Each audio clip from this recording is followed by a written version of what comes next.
peace, power, and love, the essence of divine decree on the pathway of our ancestors in this day and time. Once again, Humam Abdulmalik, before the sunrise, with Blackanized, international Nubian consciousness. Conscious chess moves as we continue to move through the quagmire maze of deception in this reality that's created of disillusionment and amusement and foolery and contradictions, polytricksters and magicians. Not the magicians of say melatonin, a melanated context, but those in the Scotch rites and the York rites and the secret societies, those type of magicians that we have to be aware of, the manipulators and the deceivers, those that socially engineer situations to debilitate people, to continuously be in their laboratories creating diseases, creating things that will put us at dis-ease. We're in a system that promotes that subtly so that it be like people won't believe. But the reality is that in this quagmire, deceptive maze that we find ourselves in, we have to be strong, we have to be prepared, we have to really go inside ourselves as individuals and begin to know ourselves and learn ourselves and who we really are as divine spiritual beings that's in this temple, which we call a body. And understand that the universe is within ourselves, just like the universe is outside of ourselves. And we have to get into ourselves and develop our personality and character along the lines of African spirituality, what other modality that we practice as far as religion goes. If you don't go black, then you're doing yourself a disservice to be caught up in this 2017 paradigm or timeline, or give up your life to that divine modem that they have us operating in as a people, as the original people, original aborigine and original indigenous. But when you adhere to their calling, they won't be calling you for unification, coming together through their social engineering. I guess what I'll be saying there is, like, for readers, there's a book called The Bell Curve that have all that information in it to deal with the indoctrination, so-called education, and deal with the eugenics aspect of the learning curve of how they develop certain things to stimulate and agitate us into a certain way, to lead us in a certain way. Just like the silent wars that's going on out in our communities on these street corners. It's by design. It's all in line with what they want, because they got prisons for profit. They need them filled. They dumbing down our school systems with people that just deal with a curriculum that they must teach. Not only that, is but a couple of years ago, teachers got fired for teaching history, black history. They got fired. So what kind of disillusionment do they bring upon us as a people, even our children? And in my life, in my personal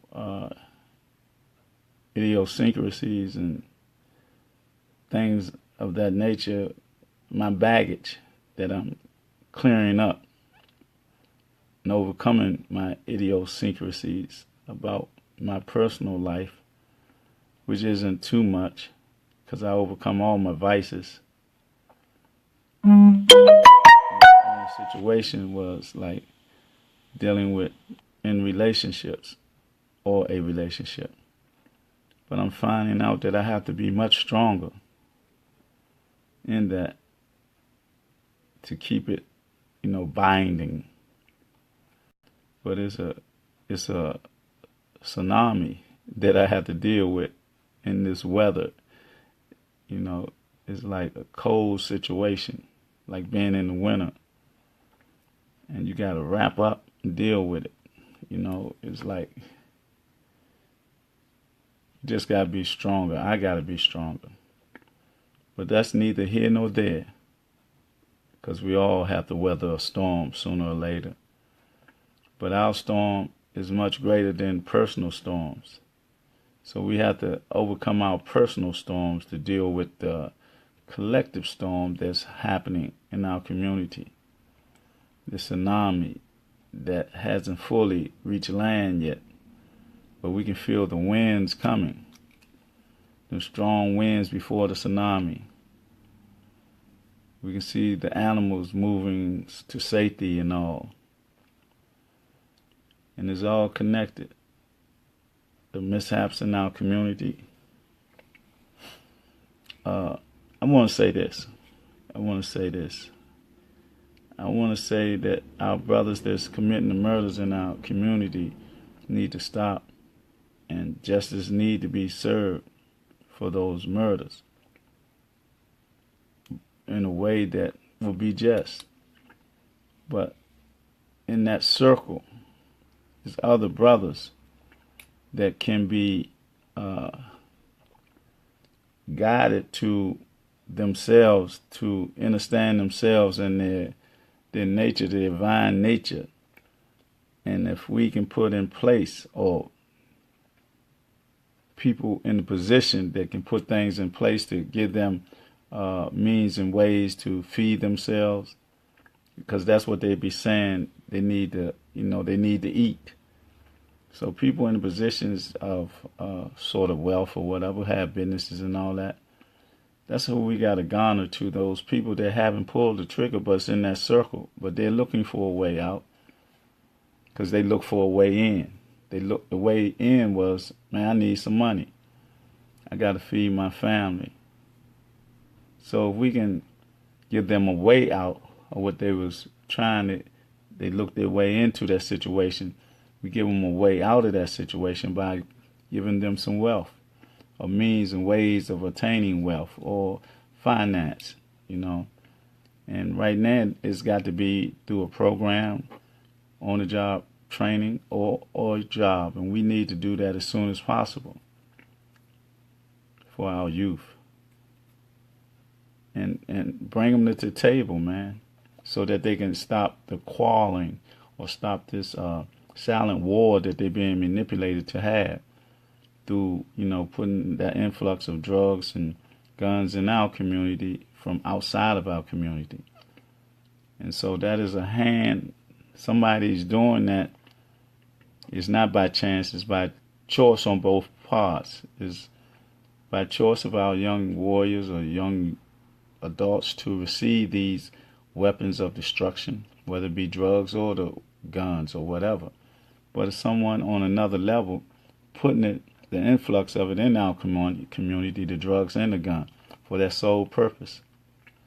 For it's to kill ourselves, get time, go to jail, or debilitate our people through the uses of drugs. And always the drugs before the previous drugs is much worse. even though the influx of heroin is still going on, or crack or cocaine, or this flakka and K2 and all that, is destroying the moral fabric of our community to a point that they coming and snatching our children and we can't even see it, and they're doing it right before our eyes. All these missing children that's coming up in our community is real, real pathetic, and something got to be done about it. And I mean, it's local now. It's becoming prevalent in the local communities when it was like national or international problem or whatever. You know, because it's a known fact that there was 800,000 or more missing children and women in the country. But that was like national or whatever, but it wasn't being told, or the media, the media, as they say, the fake news, or I would say propaganda. All of it's propaganda. But when it don't fit those in higher affluent circles, they give it names. Alternative, what was that? Alternative something about the lies, you know. I can't recall it this morning. But that and the fake news and anything else that they come up with, you know, that's what they use to almost blind us, to put obstacles in our way, to manipulate our thinking, to have us not in cahoots with them, but in agreement with them almost, as we integrate and assimilate into this system of charades and almost like hypnotic trances, you know, as they continue to pronounce and endeavor into what they want to do to construct a new system or whatever, and how it affects you or me, it doesn't matter at all. They do it in clever ways and subtle ways that we can't even see it. But we got to be prepared for it and survive this onslaught of this tsunami that's coming our way. We have to become more conscious, more disciplined, and more have self-control over what we do in our lives, and always trying to uplift each other. I know it's a lot of us with, you know, I don't know what it is. It's pent up hostility or something that, you know, we don't connect. But hopefully we can get past those ailments, those personal ailments, and deal with bettering ourselves and our communities in this time of need to do that, to protect our communities. Be protectors of our communities, but it starts with ourselves, with understanding of ourselves and who we are and what our ancestors left for us, the guideposts. The main one is to know thyself. If you know thyself, you know that the divine energy is in you, and so you got to develop your personality and your character along those lines. And it starts with eternal peace and love of yourself. Then you promote that among your family and your community. And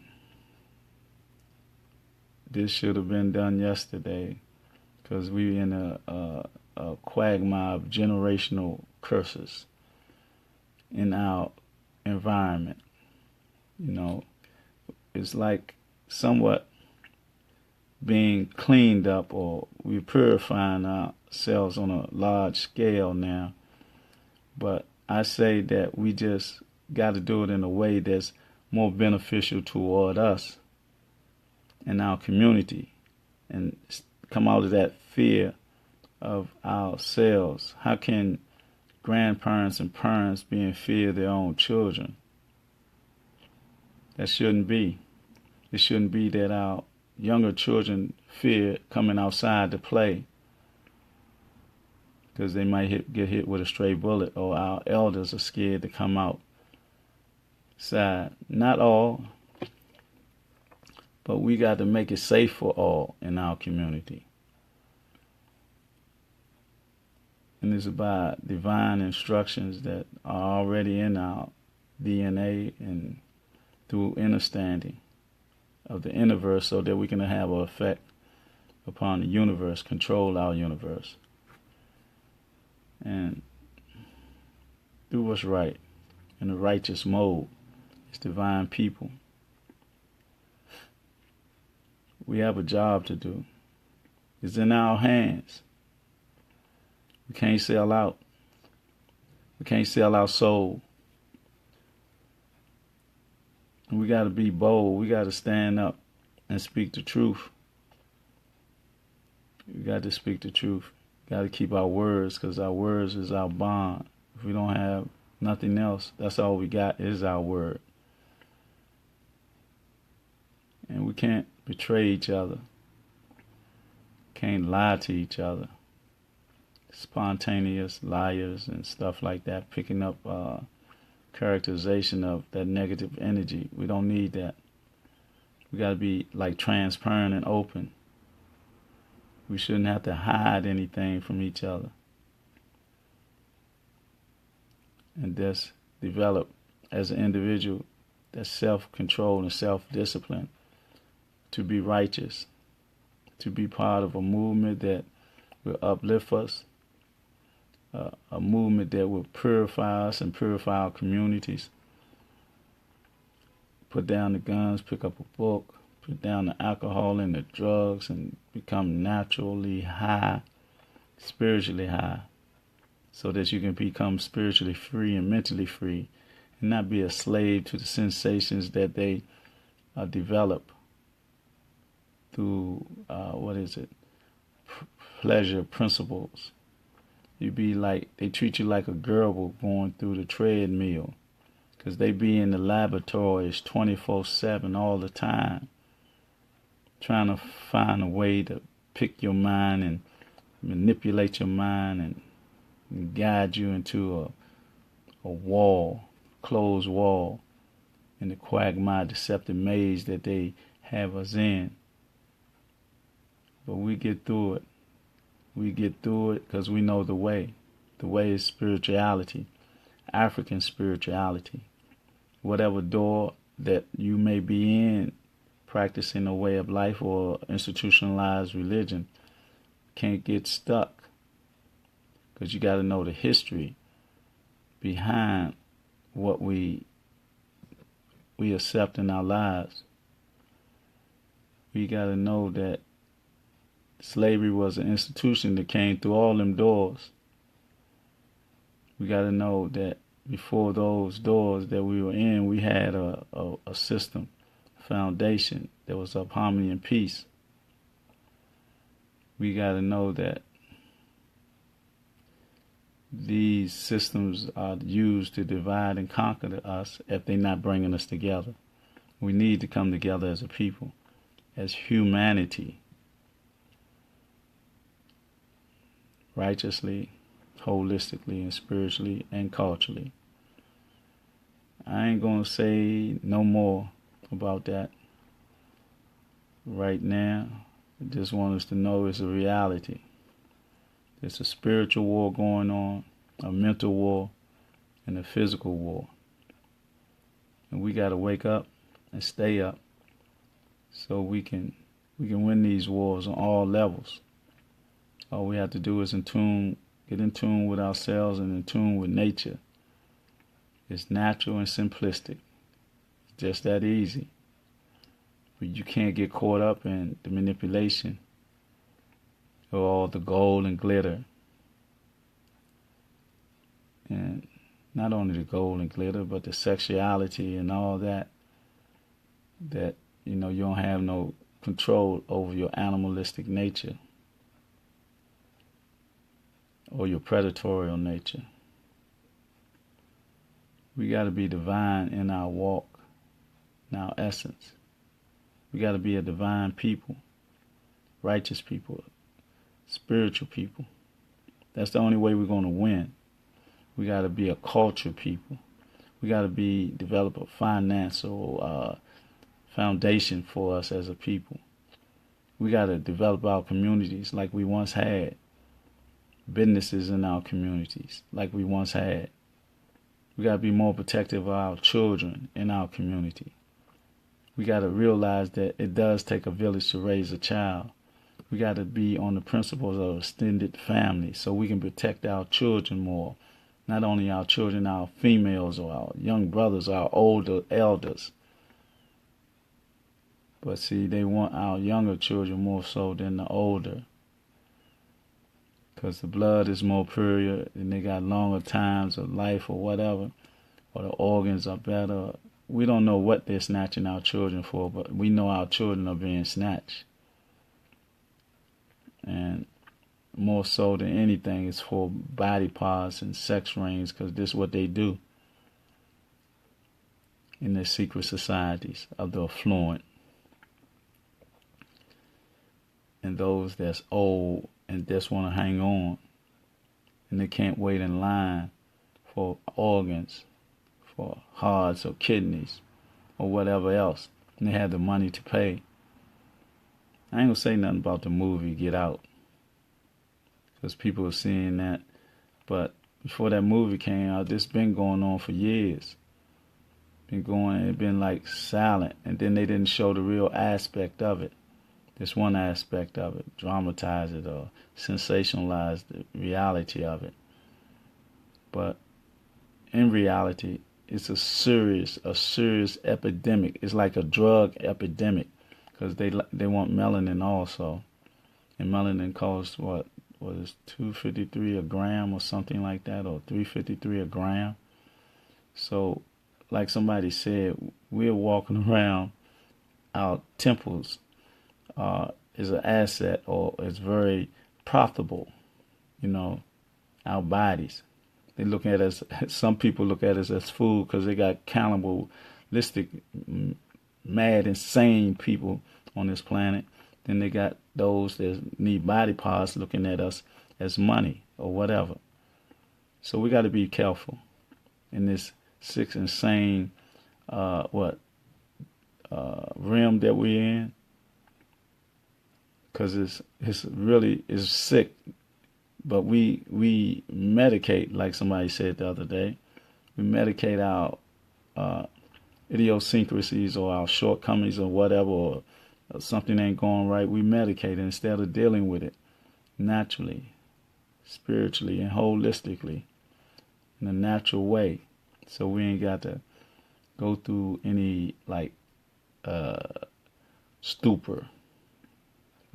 Making decisions and all in a state of stupor, being intoxicated, polluting our temple when we shouldn't do that. And with that, I'll just say, this day, as the sun rises and we be proactive in our activities today, always try to motivate, stimulate, and agitate somebody to wake up.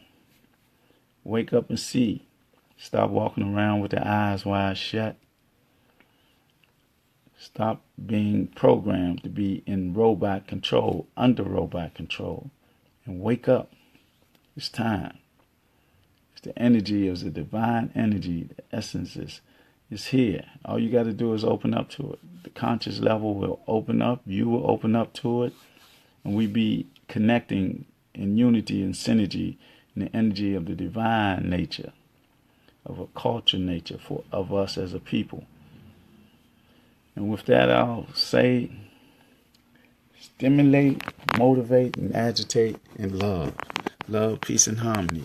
So that once again we can rise up and take our rightful place in society, in the community, without being assimilated, without selling our souls. Let's do this in love, peace, and harmony. As black people,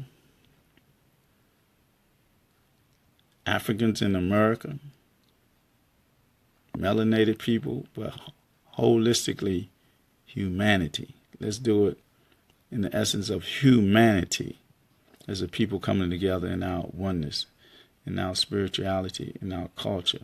Through African spirituality, even though you might want to practice Christianity, Islam, be Hebrew, Islam, or whatever. But it got to bring us together, not take us apart. It's about unity, not separation. We can separate from our natural enemy, but with us, we need to come together and unify, organize and develop an infrastructure of love, peace, and harmony. Peace.